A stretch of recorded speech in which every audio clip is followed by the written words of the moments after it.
Eugénie Bastier est avec nous sur Europe 1. Bonjour Eugénie. Bonjour à tous. Vous voulez nous parler, Eugénie, aujourd'hui de l'enquête que vous signez dans le Figaro concernant le journal Le Monde. La rédaction du Monde est très divisée sur la façon dont est traité Israël dans les pages du journal. Oui, vous savez, aujourd'hui, Le Monde fête ses 80 ans. Jour pour jour, il naissait il y a 80 ans.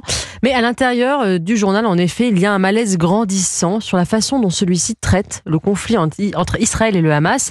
La loi du silence règne au sein de la rédaction. Preuve en est, tous les journalistes que j'ai contactés pour cette enquête ont préféré conserver l'anonymat. Ils ont peur. Alors, Le Monde a toujours été un journal pro-palestinien. Mais depuis le 7 octobre, ce qui est plus problématique, c'est l'indulgence manifestée envers les bourreaux du Hamas et la haine affiché de l'État hébreu. Par exemple, au sein de la rédaction, il existe un mur pro-Gaza où sont affichées des photos d'enfants palestiniens, mais aussi des coupures de presse, des caricatures et des slogans violemment hostiles à Israël, comme par exemple « ça n'a jamais été un conflit, ça a toujours été un génocide » ou cette image de la Statue de la Liberté habillée d'un drapeau israélien taché de sang tenant un enfant palestinien mort.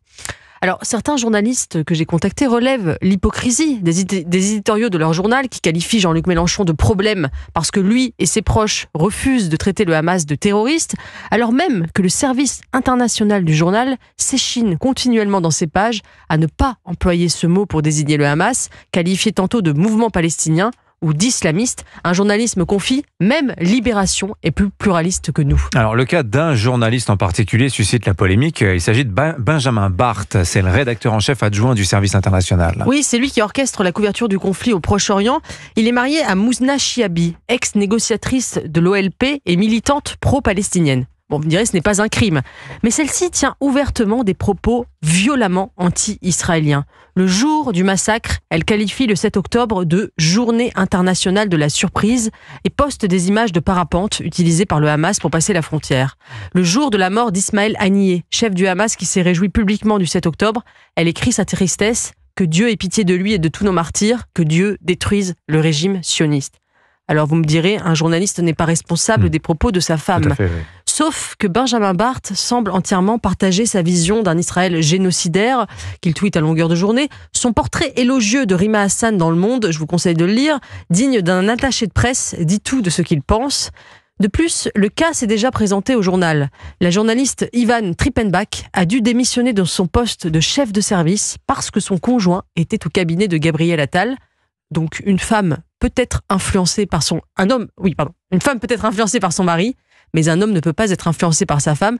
Disons que c'est pas très féministe. Et qu'est-ce que ça nous dit de l'évolution du journal Le Monde ?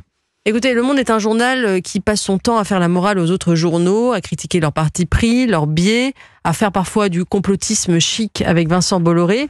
Mais quand on se veut un journal ayant la religion des faits, le culte de l'objectivité et de la neutralité, il faut être soi-même impeccable. Comme le dit le politologue Dominique Régnier, Le Monde ne peut plus prétendre être le journal de référence. C'est une formule usurpée. C'est un journal qui porte une ligne idéologique et qui a tendance à faire silence sur le point de vue des autres, que ce soit sur l'insécurité, l'immigration ou l'antisémitisme. Plutôt que d'être dans ce syndrome de la citadelle assiégée, on nous attaque, donc nous avons raison, ce journal ferait mieux de se remettre en question. Signature Europe 1, Eugénie Bastier. Merci beaucoup Eugénie.